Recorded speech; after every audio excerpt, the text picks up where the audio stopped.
Hello, hello, hello. This is Shanae Andre, and I am coming to you today with a couple of different things. So the first thing I wanted to do is talk to you about giving. There is a app that's out now, and it's called Charity Miles. And this app is something that you can download to your phone for free, and you can choose the charity that you want to donate your walking or your workout to. And so I want to encourage you to go on to that particular app. Right now, I'm dedicating what I'm doing to someone who I am aware is battling an illness. And so in honor of her, I am going to be donating my walks and my time at work and whenever I'm in movement to I believe it's called Back Up on Our Feet charity. It doesn't seem like that one's a big one, so I'm gonna focus my energy and my intention on that. And I hope that you would be willing to join me in making sure that we are always in a place of giving. I think that my heart is always to giving. If you know me, if you know anything about me, I absolutely adore being able to give the opportunity, being able to be given the opportunity to do anything for someone else. And so I want to give you that information. Hopefully you'll be able to utilize it, maybe pulling together a team and doing some work in the field of giving at absolutely no cost to you other than the movement of your body, which is a health benefit in itself. Alrighty, the next thing I want to go over are just a few things that I ran into this weekend when we talk about travel answers. And so let's talk about check-in and check-out. Alrighty. Check-in at a hotel is usually between the hours of, I want to say, about 2 p.m. and 4 p.m. At most locations. And so that means that if you call and you're asking to check in early, that there sometimes might be a cost associated with that particular check-in. Meaning that if you are calling and you are asking to check in before check-out, and check-out is normally between 11 and 12 noon. If you're calling to check in before check-out, then there are times that there is a cost associated with that. If you are calling the hotel and you are wanting to check in at 1 o'clock or 2 o'clock or 3 o'clock in the morning, that is still considered the night before. So no, there is not a reduced rate. No, there is not anything that's off. That is considered you checking in the previous night, and you are still required to leave at the checkout time for the following day, which might be 11 a.m. or noon. So I want to go over that one more time. Checking in before check out could possibly result in you paying an additional fee. If it doesn't, there is not a reduced rate because you're coming in prior to because you're coming in at 1 or 2 or 3 o'clock in the morning. That is still considered before check out, and so that is still considered the night before. It does not work off of regular time frames being 12 o'clock at night. That's not quite how it works. Checkout is at noon, so that means that any time before noon, if you decide that you're going to check in, that would be considered the day before.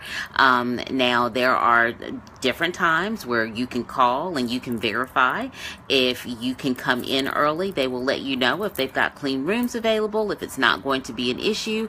If by any chance there is going to be an additional cost, they can make you aware of that information beforehand. Remember, I tell you all the time that information is key. So you just want to make sure that you reach out and verify that information. Okay? So checkout.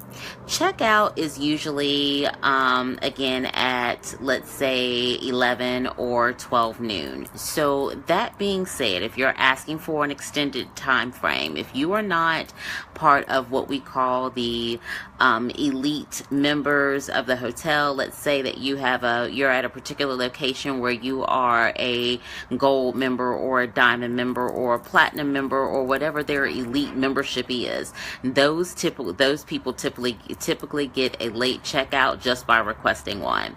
However, if we are at the point of possibly being sold out the next day, and a late checkout would cause housekeeping to have to stay a little bit later, it might not necessarily be something that the hotel can accommodate.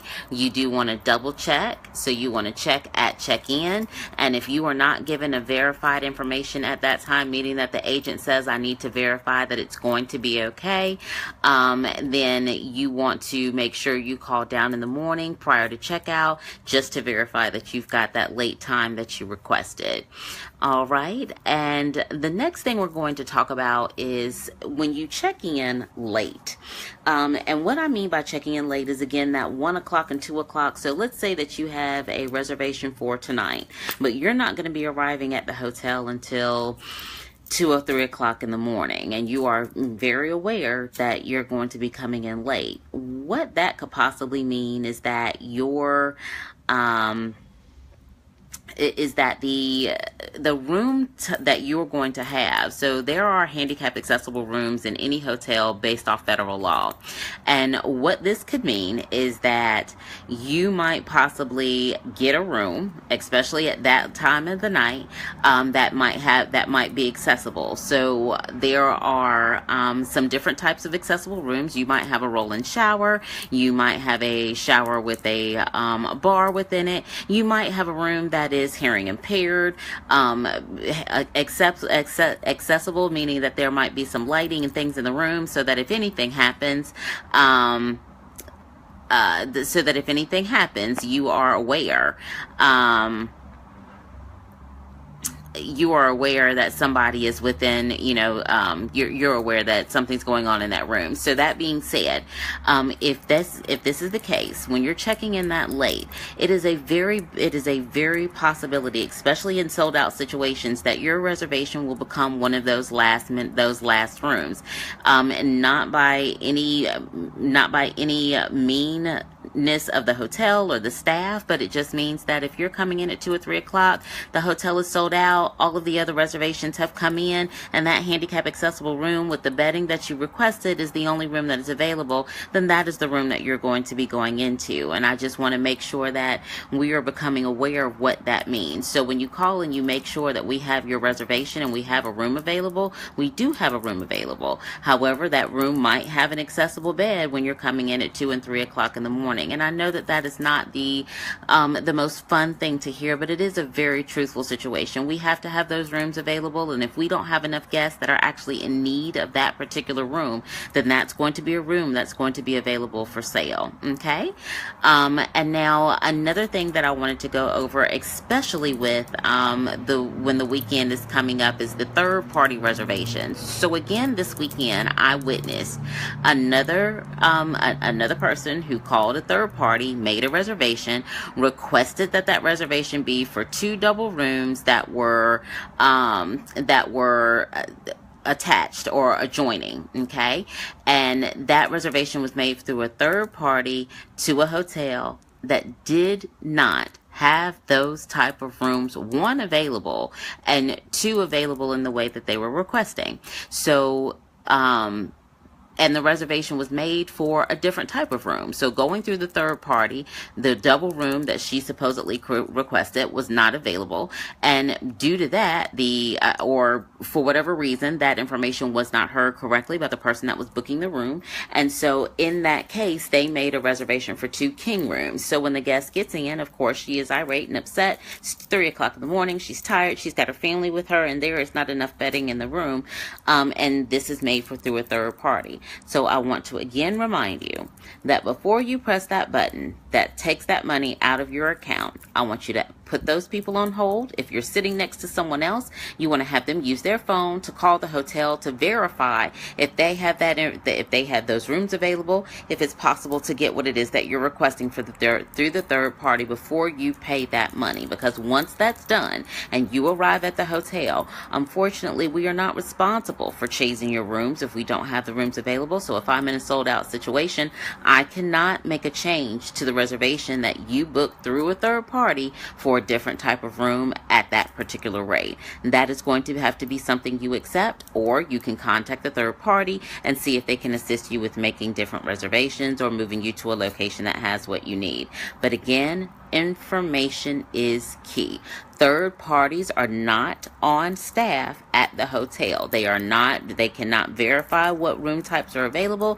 They cannot verify that those room types even adjoin. So you just want to make sure that if that is something that you're requesting, if it's something that is going to be a very, very important to your trip, if it's something that is, going to make or break your pleasantries, then we want to make sure that you have done your due diligence and gone and made sure that that is available for you prior to your arrival. So again, we just want to go, make sure that we are covering everything that we could possibly cover. As you are an informed consumer, we are able to better assist you. It is not so frustrating to get to the front desk and to feel like you're being limited or blocked by the information that you're being given, because it is but so far I can go with a third party reservation. You did not pay us. You did not make that reservation through us. There is no way I can go into the system to verify anything other than what I see that's coming through them. I cannot tell you what the rate is. There are so many different things that are not able to be done when you make those third party reservations. So please, just before you press the pay button, make a telephone call, verify that that is going to be something that you can receive at the location that you're going to. It is usually a quick process for them to say, yes, I do see that we have that available, and you can go ahead and make your reservation. Okay. Alrighty. So the last thing I'm going to go over is just to remind you that when you are in a customer service location, whether it is a restaurant, whether it is a store, whether it is a hotel, no matter where you are and somebody is providing you any type of customer service, you want to make sure that you acknowledge them. Let's not overlook them. Let's not keep our heads down or keep our conversations on our phones going. Stop and listen to what it is that they are asking you and making sure that you have what you need. Speak and be pleasant. They are here to be of assistance to you if at all possible, and want to be able to be given that opportunity, but don't overlook them. There are so many people that you tend to overlook in a day. And so my encouragement to you is to make sure that you look up, you speak, you say hello, you acknowledge the people that are there in front of you, you acknowledge the moment that you were in at that time, and you make sure that you're making those people that are there to assist you feel just as warm and just as pleasant about the fact that you have come into their space that day. So I hope that this has been valuable for you. I enjoy speaking with you all. I'll be back soon with more information. Look up today, acknowledge the people that are in front of you, giving you the best service that they possibly can, and in turn give your best self to them as well. Have a great day. Bye.